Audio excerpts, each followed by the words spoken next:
할렐루야. 같이 한번 여러분 인사를 나눕니다. 주님의 은혜가 여러분에게, 옆 사람에게도 한번 주님의 은혜가 그대에게. 저를 한번 가만히 주목해 보시기 바랍니다. 2018년 12월 24일 성탄 축하 행사를 할 때 우리 아동부에서 올렸던 연극 중에 안젤라 헌트의 새나무 이야기라고 여러분 기억하고 있는지 모르시겠습니다. 내용을 보면 내용이 이렇습니다. 어느 산 중턱 위에 세 그루의 나무가 각자의 꿈을 가지고 잘 자라고 있었습니다. 첫 번째 올리브 나무가 이런 꿈을 얘기했어요. 나는 이 다음에 커서 귀한 보석을 가득 담은 보석 상자가 되고 싶다. 두 번째 떡갈나무가 나는 이 다음에 아주 넓은 바다를 향해 나가는 범선이 되고 싶다. 세 번째 나무가, 소나무가 나는 이 다음에 아주 많이 커서 이 산에 큰 거목이 되고 싶다. 이렇게 꿈을 꾸면서 나무가 잘 자랐습니다. 그러던 어느 날 나무꾼이 올라와서 이 나무들을 잘라서 이 올리브 나무는 그렇게 보석 장자가 되고 싶었는데 여물통을 만들어 버렸어요. 이 떡갈나무를 잘라서 큰 배가 아니라 정말로 초라한 작은 어선을 만들어 버렸어요. 이 소나무를 잘라서 보잘것없는 십자가를 만들어 버렸어요. 그런데 이 책의 반전이 뭐냐 그러면 그 여물통은 나중에 예수님이 베들레헴에 태어났을 때 예수님이 누우셨던 말구유가 되었더라. 그 초라한 그 어선은 갈릴리에서 예수님께서 복음을 전하실 때 그 배에 올라서 복음을 전하시더라. 그 십자가는 우리를 위해서 예수님께서 못이 박히셨는데 그 십자가에, 그래서 그 십자가가 우리를 사랑하시는 예수님의 심볼이 되었어요. 상징이 되었어요. 그래서 이 안젤라 헌트는 이 새나무 얘기를 통해서 우리에게 잠잠 이렇게 말하고 있는 거예요.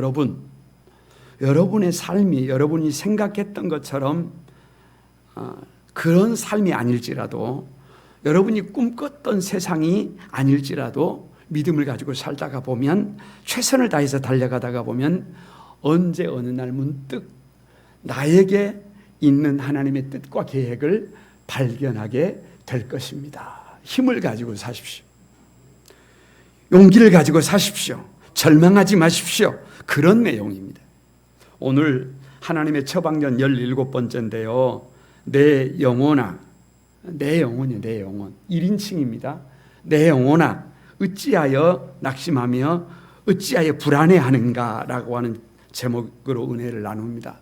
이 시편 42편은요 고라 자손의 맞서기, 고라 자손이 쓴 시편이에요. 여러분, 고라 그러면 기억나시는 사람 없어요? 고라는요 배반의 아이콘입니다. 대적의 아이콘이에요. 멸망의 아이콘이에요. 광야에서 모세를 대적하다가 고라가 죽습니다. 고라만 죽는 것이 아니라 고라와 함께 했던 250명의 두령들을 땅이 입을 벌려서 삼켜버렸어요. 그런데 참 희한한 것은 민수기 26장 11절에 보면 그 심판 뒤에 뭐라고 기록해 놓고 있냐 그러면 고라의 아들들은 죽지 아니하였더라 라고 기록해 놓고 있어요. 그러니까 아버지는 죽었지만, 아버지와 함께 모세를 반대했던 사람들은 다 죽었지만 그 아들들은 하나님이 살려두셨더라. 그러니까 여러분 생각을 해보세요. 아버지가 배반의 아이콘이에요. 아버지가 대적의 아이콘이에요. 아버지가 심판을 받아 죽었어요. 그런데 그 아들이 살아남았어요. 살아가는 세상이 쉽다, 어렵다, 버겁다, 버겁지 않다, 버겁다. 그 버거운 삶의 복판에서 1인칭으로 내 영혼아 어찌하여 낙심하며 네가 어찌하여 불안해하는가 라고 하는 이 질문을 통해서 오늘 하나님이 저와 여러분을 만나시게 되기를 바랍니다. 오늘 하나님께서 저와 여러분을 진단하고 처방하고 그래서 하나님의 사람들로 세워주시기를 바랍니다. 내 영혼아 내가 어찌하여 낙심하며 내가 어찌하여 불안해하는가 라고 하는 이 질문은 꼭 기억해야 해요. 인생을 살다가 보면 여러분 낙심되고 불안할 때가 있다는 것을 말하고 있어요. 세상을 살다가 보면 믿음을 가지고 살아도 낙심이 될 때가 있어요. 불안할 때가 있어요. 여러분 우리 교회 성도들은요 성경을 좀 알아요. 시편이 모세 오경을 조율한다 이런 말을 아무나 아는 것이 아니에요. 복이 뭔지 창세기를 시편 1권이 조율을 하고요. 죄가 무엇인지 출애굽기를 시편 2권이 조율을 하고요. 아멘도 좀 해보세요. 왜 예수님이 답인지를 레위기를 시편 제3권이 조율을 합니다. 왜 교회가 답인지를 시편 제4권이 조율을 해요. 왜 말씀이 답인지 신명기를 시편 제5권이 조율을 합니다. 특히 오늘 우리가 펼쳐 읽은 시편 제42편은 제2권이에요. 출애굽기를 조율하는 서론이에요.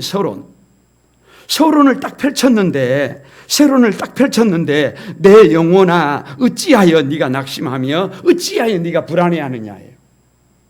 그러니까 여러분 한번 생각을 해보세요. 출애굽기는 430년 동안 애굽에서 종살이를 하고 있어요.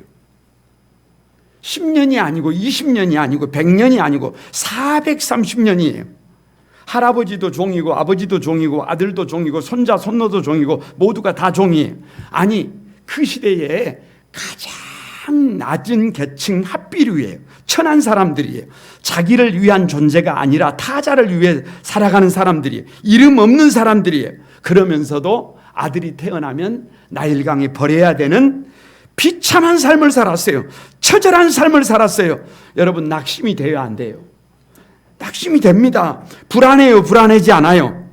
처절해요 처절하지 않아요? 죽을 것 같아요 죽을 것 같지 않아요? 사는 것보다 차라리 죽는 것이 더 나을 수도 있어요. 아니 죽는 것보다 더 못한 삶일 수도 있어요. 그러다가요 그렇게 합비류로 살다가 처절하게 살다가 100% 하나님의 은혜로 출애굽을 했네요. 광야 40년을 살아가네요.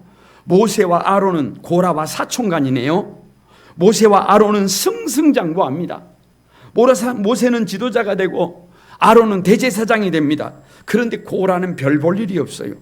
그래서 고라가 반기를 들었네요. 모세를 향하여 원망과 불평을 쏟아냈네요. 모세를 대적했네요.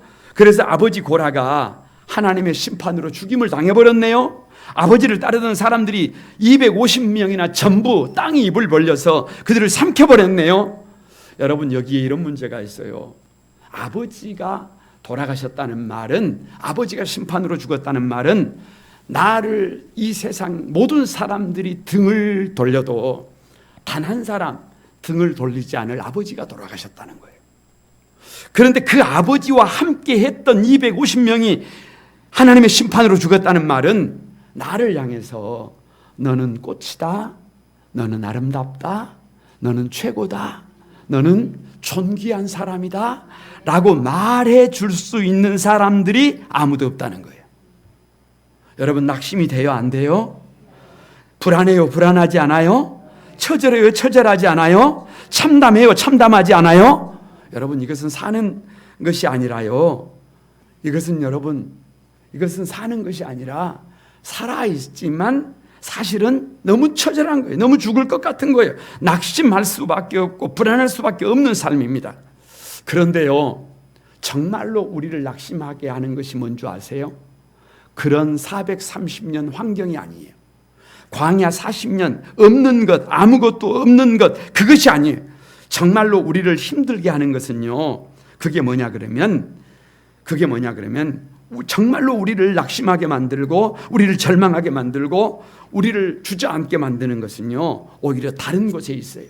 그게 뭐냐? 정죄와 비난입니다.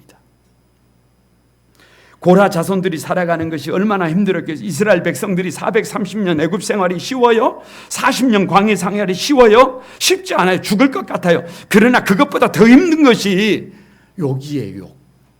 비난이에요. 조롱이에요. 그래서 3절에 성경은 이렇게 기록하고 있어요. 사람들이 종일 내게 하는 말이 내 하나님이 어디 있느냐 하오니. 끝없이 430년을 살아가고 있는데, 끝없이 40년 광야 생활을 살아가고 있는데, 반역자로 낙인이 찍힌 채 살아가고 있는데, 버거운 삶을 살고 있는데, 사람들이 나에게 하는 말이 네 꼬라지를 봐라, 네 사는 것을 봐라, 네 삶을 봐라. 사람들이 조롱을 해요. 사람들이 하나님이 어디 있느냐라고 조롱을 하고 비난을 합니다. 여러분, 누구에게 이런 조롱을 들어본 적이 있어요? 누구에게 이런 비난을 들어본 적이 있어요? 연예인들이 가끔 댓글을 보고요, 자살을 하는 경우가 있습니다. 이해가 안 될 때가 있어요.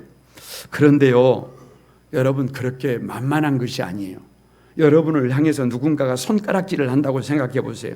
욕을 한다고 생각해 보세요. 이겨내기가 힘듭니다. 나만 욕을 하면 괜찮은데 부모를 욕을 해요.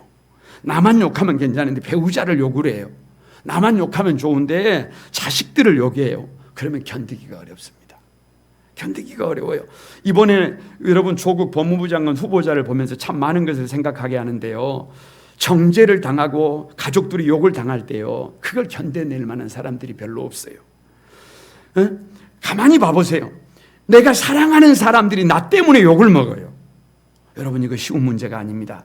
그런데 그것도 모자라서요, 우리가 생명처럼 여기는 하나님을, 네 꼬라지를 보니까 네 하나님이 살아계시냐? 포로로 잡혀와서 430년 동안 네 후손들이 그러고 있는 것을 보니까 하나님은 너희를 책임져 줄 수 없는 하나님이야. 너희 민족을 시궁창에 처박아 놓은 것을 보니까 너희에게는 무관심한 하나님이야. 40년 다람쥐 쳇바퀴 도는 것처럼 돌게 하시는 하나님, 그런 하나님을 왜 믿느냐? 나 때문에 사랑하는 사람들이 조롱을 당하고 나 때문에 하나님의 이름을 조롱을 당하면 그때 사람은요, 여기가 망가져요. 여기가 망가져. 견뎌내기가 어렵습니다. 낙심하고 절망합니다. 그것도 여러분, 가장 낙심될 때가 언제인 줄 아세요? 4절을 봐보세요. 내가 전에 성의를 지키는 무리와 동행하여 기쁨과 감사의 소리를 내며 그들을 하나님의 집으로 인도하였더니 이제 이 일을 기억하고 내 마음이 상하는도다. 함께 믿음으로 살았어요.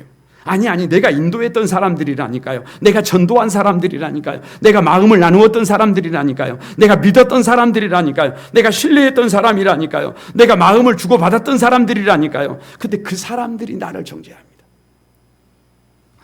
너는 정말 보잘것이 없다. 너는 정말 안 되는 사람이다. 너를 보니까 하나님이 안 계신다.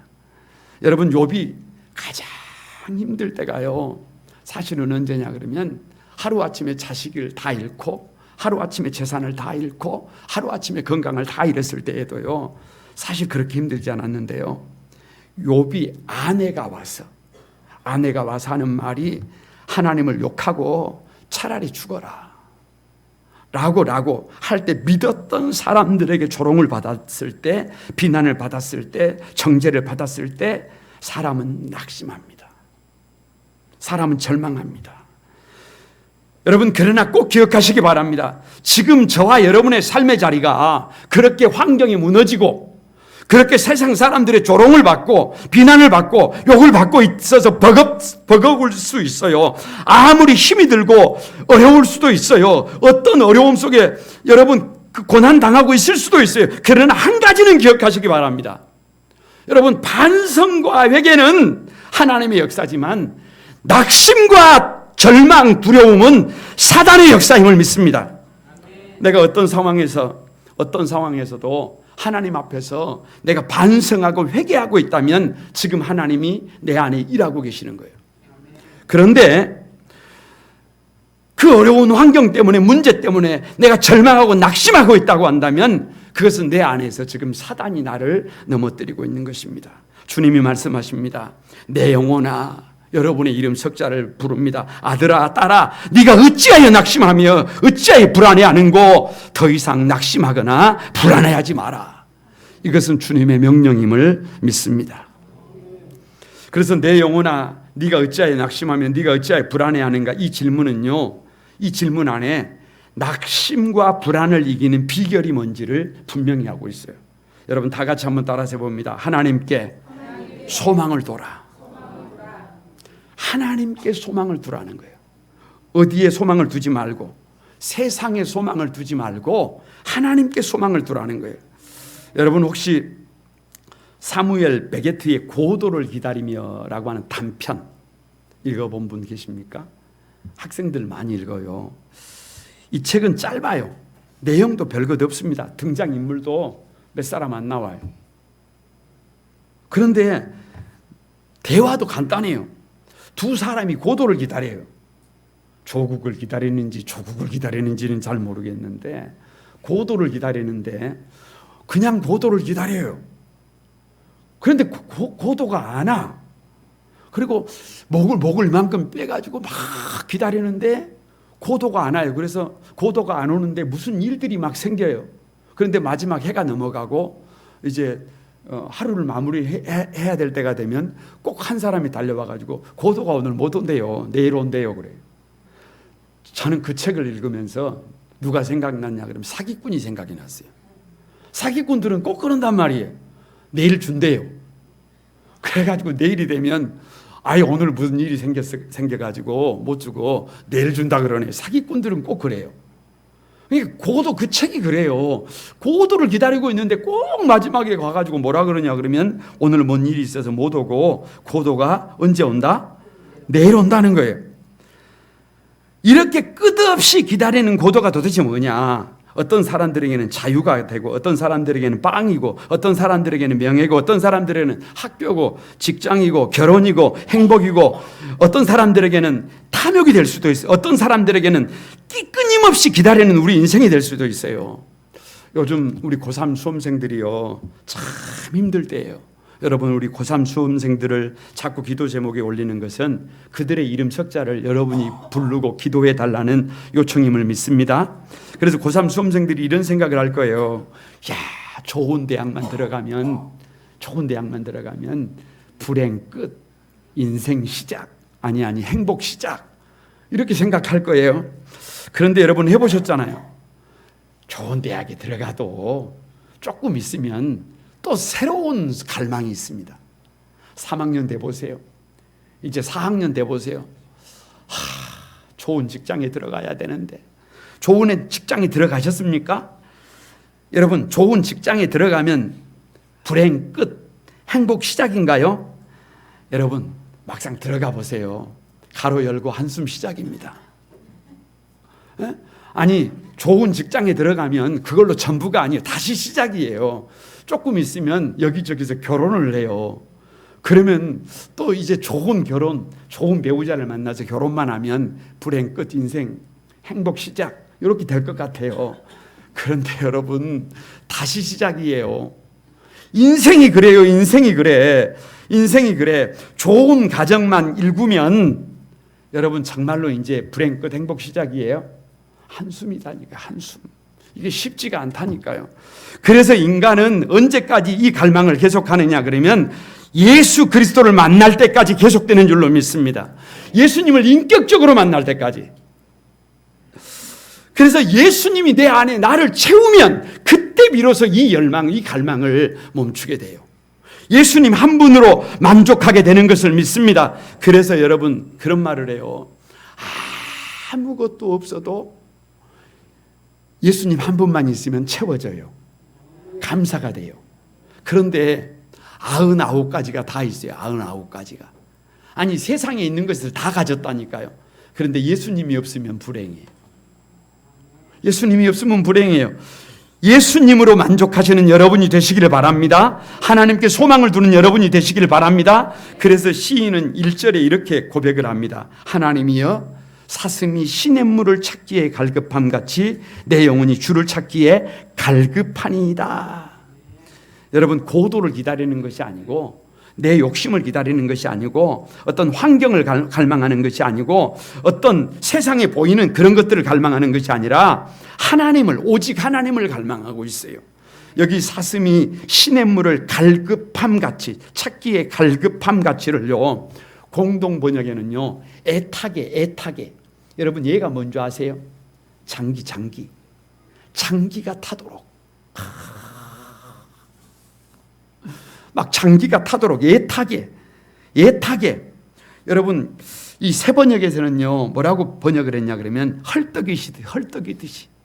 여러분 막 그 배고픈 사람들이, 목마른 사람들이 막 밥을 먹으면 헐떡거리잖아요. 헐떡거려. 그렇게 하나님을 헐떡거리는, 현대인의 성경에 그것을 갈망이라 그래. 갈망, 소망을 갈망이라 그랬어요. 하나님을 어떻게 갈망하고 있느냐? 물을 마시고 싶은데 물이 없어요. 강줄기가 말라버렸어요. 그래서 사슴이 시냇물을 찰기에 갈급함게, 애타게 헐떡이듯이 막 그렇게 갈망해요. 왜 이렇게 하나님을 간절히 찾는 거예요? 하나님이 답이라는 거예요. 예수 그리스도 안에 길이 있고 예수 그리스도 안에 생명이 있다는 거예요. 여러분, 사람을요 왜 만물의 영장이라고 하는지 아십니까? 뇌를 연구하는 학자들에 따르면요, 인간이 왜 만물의 영장이냐, 인간이 왜 모든 피조물보다 특별하냐 연구를 해보니까 인간만이 갖고 있는 것이 있는데 그게 뭐냐 그러면 베타신경계라고 그래요. 베타신경계. 이게 뭐냐? 자기 자신을 객관적으로 볼 수 있는 능력이에요. 여러분, 우리가 거울을 보잖아요. 거울을 보는 것처럼 자기 자신을 다른 사람의 입장에서 나 자신을 볼 수 있는 거예요. 근데 동물은 이것이 안 돼요. 본능에 따라 살기 때문에 자신을 객관적으로 바라보지 못해요. 아무리 똑똑한 짐승이라고 자기 자신을 객관적으로 볼 수가 없어요. 그런데 사람은 베타신경계가 있어서 자기 자신을 객관적으로 보는 거예요. 야, 너 왜 그렇게 낙심해? 너 왜 그렇게 불안해? 너 왜 그렇게 우울해? 타자의 입장에서 나를 볼 수 있는 거예요.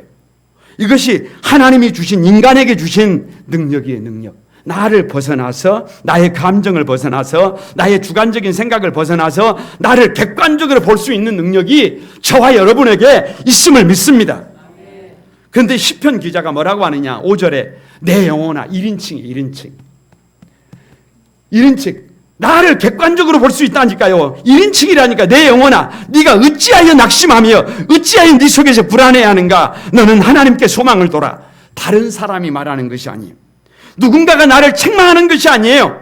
나 자신이 하나님 주신 베타신경계가 있어서 나의 문제를, 나의 단점을 내가 보고 있는 거예요. 그러면서 하는 말이, 내가 지금 하나님을 믿는다고 하면서 내가 낙심하고 있는 것을 내가 알잖아요. 내가 지금 하나님 믿는다고 하면서 불안해하는 것도 알고 있잖아요. 내가 지금 하나님과 동행하면서 그 하나님을 신뢰하지 못하고 기도하지 않고 있잖아요. 부르짖지 않고 있잖아요. 하나님을 의식하지 못하고 있잖아요. 하나님이 멀리게만 느껴지잖아요. 그런데 1인칭이에요. 1인칭. 누가 네 왜 그렇게 사느냐가 아니라 나 자신이 자기 자신을 향하여, 야, 네 그렇게 낙심하면 답이 안 나와. 야, 너 그렇게 불안해하면 답이 안 나와. 너는 지금 하나님을 바라야 해. 하나님과 눈이 마주쳐야 해.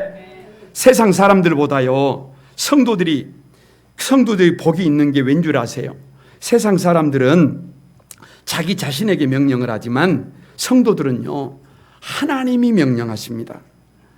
내 속에서 네가 어찌하여 낙심하면, 네가 어찌하여 불안해하는가, 이 말씀이요, 세상 사람들은 자기가 자기에게 하는 말이 되지만 예수 믿는 사람들에게는 하나님이 저와 여러분에게 하시는 명령이 됨을 믿습니다. 그래서 아들아, 딸아, 환경 보지 말고, 문제 바라보지 말고 하늘을 바라봐라. 땅만 바라보지 말고, 세상만 바라보지 말고, 어려움만 바라보지 말고 하나님을 바라보고 하나님께 소망을 둬라. 그래서 하나님께 소망을 두면요, 낙심을 이길 수 있어요. 절망을 이길 수 있어요. 두려움을 이길 수 있어요. 다시 일어날 수 있습니까? 있습니다. 낙심이 뭐냐? 여러분, 낙심은요, 이 눈의 초점을 하나님에게서 놓쳐버린 것이에요. 아니, 무슨 일이 잘 되고 안 되고 그런 문제가 아니라 세상을 살다가 우리 예수 믿는 사람들의 눈이, 하나님과의 눈이 초점을 잃어버린 거예요. 하나님이 보이지 않는 거예요. 여러분, 가만히 봐보세요. 제가 어렸을 때요, 우리 아이들을 키울 때 가만히 보면요, 아이들은 부모님이 보이지 않으면 웁니다. 울어. 부모님이 보이지 않으면. 근데 먹을 것이 없어도, 입을 것이 없어도, 지금 아주 위험한 장소에 있어도 엄마와 눈만 마주치면 아이들은 울지 않아요. 아이들은 해맑아요. 제가 결혼 초기에요, 2아이를 낳았는데요, 2아이를 데리고 마트에 데리고 갔어요. 그래서 장난을 치려고 2아이를 놓고 살짝 자리를 피했어요. 그랬더니요, 여러분, 큰아이가요 바짝 긴장을 하더니요 얼음이 되는 거예요. 얼음. 바짝 긴장을 하고요, 고개도 반드시 하고요, 작은 놈 손을 잡고 딱 이렇게 둘러보는데 아주 그냥 얼음이 되더라니까요. 이것이 오늘 성도들의 모습입니다. 누가 보이지 않으면, 하나님이 보이지 않으면, 하나님의 일하심이 보이지 않으면, 하나님의 도우심이 보이지 않으면, 하나님께서 나와 함께 하시는 것이 느껴지지 않으면 사람들은 절망하고 좌절합니다. 얼음이 됩니다. 베드로가 주님을 바라볼 때요, 세상에 폭풍우가 치는 바다를 걸었어요. 그런데 베드로가요 이 시선을 주님께 맞추지 못하고요 바람과 풍랑을 주목할 때, 환경을 바라볼 때, 문제를 바라볼 때 그 파도가 베드로를 삼켜버렸어요. 우리의 눈이 주님이 보이면, 하나님이 보이면, 하나님의 일하심이 보이면 그때 성도들은 낙심하지 않습니다. 절망하지 않아요. 그래서 시편 기자는 아니 주님은 우리 속에서 말하는 거예요. 하나님께 소망을 둬라. 하나님을 갈망해라. 그러면 네가 낙심과 두려움을 이기게 된다. 이 말씀이 여러분에게 주시는 말씀이 되기를 바랍니다. 내 영혼아, 네가 어찌하여 낙심하며 네가 어찌하여 불안해하는가, 이 질문은요 하나님께 소망을 두는 성도들은 꼭 기억해야 해요. 하나님을 의지적으로 찬양한다라고 하는 말이에요. 의지적으로. 여러분 혹시 오래전에 영화 라이언 일병 구하기 많이 보셨지요? 그 내용이 이렇습니다. 책을 읽든지 성경을 읽든지 가만히 보면요 결론이요 늘 마지막에 가 있어요. 늘 마지막에 한 가정에 나이든 노모가 있는데 세상에 아들이 4명 군대에 갔는데 첫째 아이가 전사 통보가 왔어요. 둘째 아이가 전사 통보가 왔어요. 셋째 아이가 전사 통보가 왔어요. 정말 낙심이 가득해요. 그런데 그 사정을 알고 육군 참모본부에서 이 마지막 남은 아들 라이언을 구하기 위해서 부대가 만들어져요. 왜? 더 이상 노모에게 슬픔을 줄 수 없다. 슬픔을 줄 수 없다. 그래서 존 밀러 대위가 부대를 하나 만들어서 적진 속으로 들어가요. 그래서 가는 과정에, 구하러 가는 과정 속에서 군인들이 죽어요. 그러니까 문제가 있잖아요. 한 사람 살리기 위해서 도대체 얼마나 많은 대가를 지불해야 되는 거예요. 뜻하지 않는 교전을 하게 되고 사람이 죽게 되고 그 속에서 막 사람이 다치고, 그래서 항명이 일어나고 우리가 왜 이 짓을 해야 되느냐. 그런데 결국에 마지막 씬이 뭐냐 그러면 라이언 일병을 구하기 위해서 지휘를 맡았던 존 밀러 대위가 오른쪽 가슴에 총을 맞아요.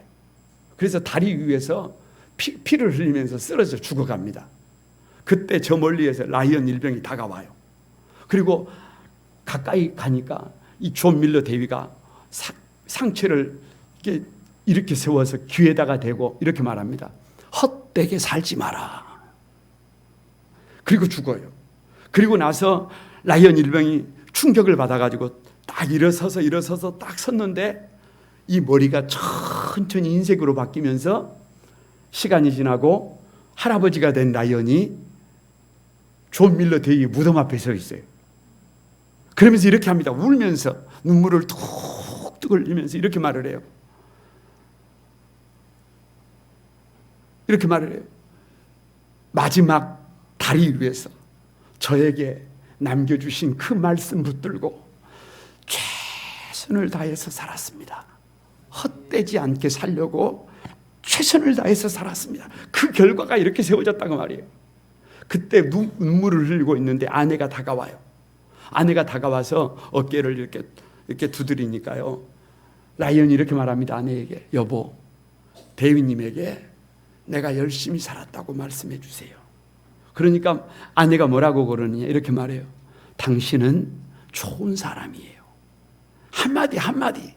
한마디 그 좋은 사람 되기 위해서, 사람 같은 삶을 살기 위해서 어떻게 살았다는 거예요? 최선을 다했다는 거예요. 의지적으로 최선을 다했다는 거예요. 나를 위해서 얼마나 많은 사람들이 희생을 치러야 했어요. 나 같은 것을 위해서 주님께서 십자가 위에서 물과 피를 다 쏟으셨잖아요. 나 같은 것을 위해서 부모님이 지금도 얼마나 노심초사하면서 기도하고 있는지 여러분 아십니까? 여러분 자녀들 아세요? 부모님들이 어떻게 애달파하고 있는지 여러분 아십니까? 철 좀 들어야 합니다. 여러분 생각 좀 하고 살아야 해요. 더 이상 헛되게 살아서는 안 됩니다. 나만 생각하고 살아서는 안 됩니다. 나를 위해 기도하는 어머니가 눈이 흘었어요. 그런데도 대충 살면 안 돼요. 나만 생각하고 살면 안 돼요. 여러분 성도들은 의지적으로 살아야 해요. 의지적으로. 나를 통해서 하나님의 영광을 드러내야 한다. 주님의 기쁨이 되어야 한다. 헛되게 살아서는 안 된다. 주님의 그 피가 헛된 피가 되어서는 안 된다. 우리 부모님들의 그 눈물이 헛되서는 안 된다. 그런 의지를 가지고 살아야 합니다. 성도들이 위대한 것이 뭐냐? 바로 이것이에요. 자기 의지적인 입장에서 주체적인 자기 의지로 하나님을 찬양하는 것입니다. 누군가가 나에게 찾아와서 당신 하나님을 찬양해라, 당신 하나님께 그렇게 살아라, 이렇게 강요하는 것이 아니고 내가 바뀌는 거예요. 내가 환경이 아직 바뀌지 않았어요. 여전히 포로 생활이고 여전히 광야 생활이고 여전히 배반의 아이콘으로 고라의 자손으로 살아가고 있어요. 그런데 하나님이 내 안에서 명령하잖아요. 내 영혼아, 네가 어찌하여 낙심하며 어찌하여 네 속에서 불안해하는고, 너는 하나님께 소망을 두라. 그 얼굴의 도우심을 인하여 네가 오히려 찬송하리로다. 여러분 여기서요, 오히려라는 말이요, 의지적으로라는 말이, 의지적으로. 누가 시켜서, 누가 이끌어서가 아니라, 누가 강제적으로 협박을 해서가 아니라 내가 자원하는 마음으로, 주님 내가 자원해서 주님의 기쁨이 되겠습니다. 여기서 오히려는 그러나 아무런 변화가 없어도, 여전히 문제가 많아도, 여전히 낙심하고 절망할 수밖에 없는 상황임에도 불구하고, 그러나 아무 일이 없어도 나는 하나님을 찬양하겠다. 나는 의지적으로 주님의 기쁨이 되겠다. 그래서 여기서 오히려는요, 그럼에도 불구하고 지금 하나님의 도움을 받고 있어요. 지금 환경이 바뀌었어요. 지금 포로 생활이 끝났어요. 지금 저주의 가문이 명문 가문으로 바뀌었습니까? 지금 죽을 것 같은 환경이 바뀌어서 행복 가득한 환경이 되었어요? 아닙니다. 그대로요. 그러나 그 속에서도, 낙심할 수밖에 없는 상황 속에서도, 그럼에도 불구하고 나는 하나님을 찬송하리라. 감사할 수 없는 상황에서, 찬양할 수 없는 상황에서 나는 의지적으로 주님을 찬양하리라. 이것이 성도의 위대함이고요, 이것이 성도의 품격이에요. 품격. 이것이 성도들의 아름다움이에요. 의지적으로 주님을 찬양하는 여러분이 되시길 바랍니다. 저는 개인적으로 마음속에 늘 담고 있는 몇 가지 성경 구절이 있어요. 그 중에 하나가 에베소서 5장 19절에 시와 찬미와 신령한 노래로 서로 화답하라 라고 하는 말씀이에요. 어떤 일을 당해도, 어떤 상황에 처해도, 그 누구에게 무슨 말을 들어도, 어떤 조롱과 멸시를 당해도 의지적으로 시를 씁니다. 의지적으로 찬미합니다. 높입니다. 의지적으로 신령한 노래를 합니다. 화답해요. 돌려드릴 때는 시와 찬미와 신령한 노래로 화답해요. 이것을 찬미의 영성이라고 합니다. 나는 당신의 적이 아닙니다.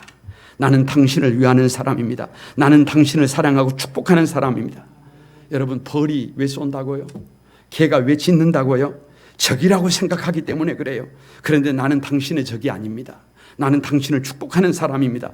의지적으로 시와 찬미와 신령한 노래로 여러분 이웃을 축복하는 여러분이 되시길 바랍니다.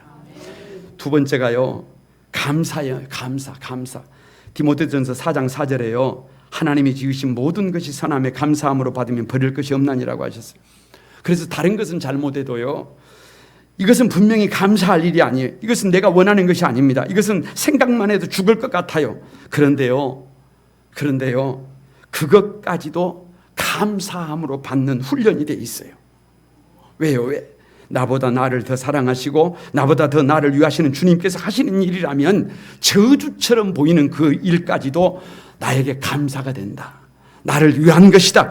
이것을 믿음으로 받기 때문에 의지를 가지고 감사합니다. 의지를 가지고 주님을 찬양해요.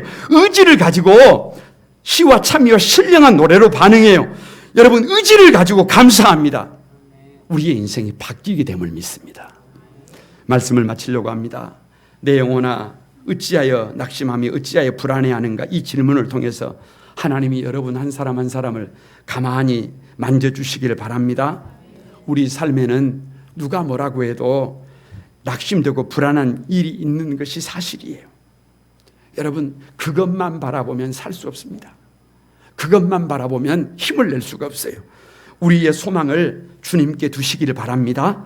낙심하고 절망하는 우리의 시선을 여러분 세상에 빼앗기지 마세요. 주님에게 맞추세요. 어린아이가 눈을 엄마에게 맞추면 웃을 수 있는 것처럼 베드로가 눈을 주님께 맞추면 저 풍랑이는 바다를 걸을 수 있었던 것처럼 예수 믿는 사람들이 시선을 주님께 고정하면 일어날 수 있습니다. 의지적으로 주님을 찬양하십시오. 누구를 만나든지 어디서 무슨 일을 하든지 누가 시켜서가 아니라 누가 강요해서가 아니라 주님의 그 십자가의 사랑을 받았잖아요. 그러면 의지적으로 찬양의 영성으로 감사의 영성으로 화답해 보십시오. 여러분의 삶의 기적이 일어나게 될 것을 믿습니다. 우리 여러분 찬양하면서 같이 기도하도록 하겠습니다. 오늘 힘들고 지쳐 이 찬양 같이 들으면서 기도하겠습니다.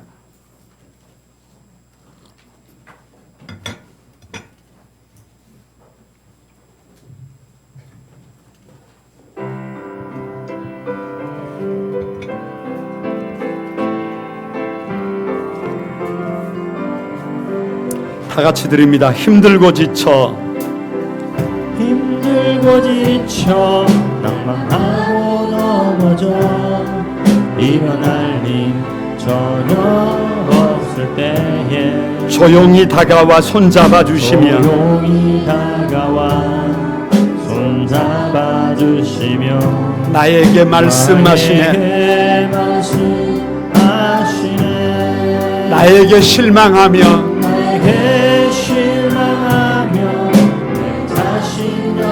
고통 속에 눈물 흘릴 때